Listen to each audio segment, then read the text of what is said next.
1943, Commander Alan Brooks, later to become Field Marshal Brooks, saw the importance of having a general use timepiece for the armed forces. Up until that point, almost all service watches were personal civilian items. A specification was soon drawn up. They were to be accurate, reliable, waterproof, and shockproof. The watches would have a black dial, Arabic numerals, luminous hour and minute hands, luminous hour markers, a railroad minute track, shatterproof crystal, and a stainless steel case. The power would come from a 15-jewel manual hand-wound movement. The Dirty Dozen are easily identifiable by the engraving on the back.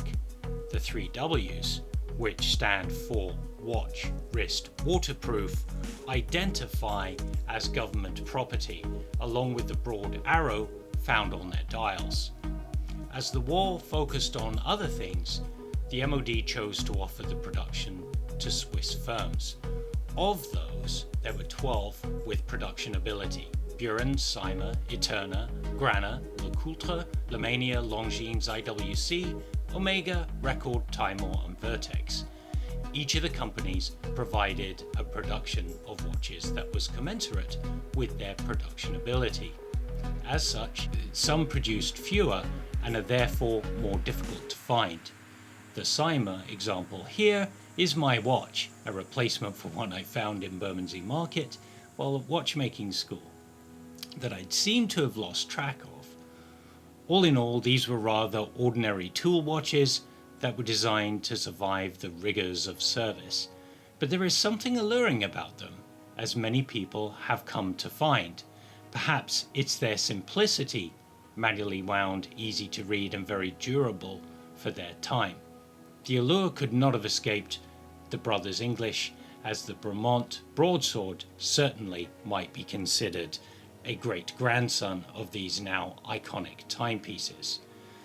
The Bremont Broadsword is one of 3 watches in the new Armed Forces collection. Released this February at the London Bremont Townhouse, it features a new 2-piece case of the same steel used in the other watches.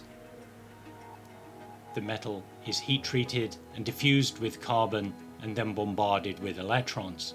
The process dramatically increases the hardness and scratch resistance of the stainless steel.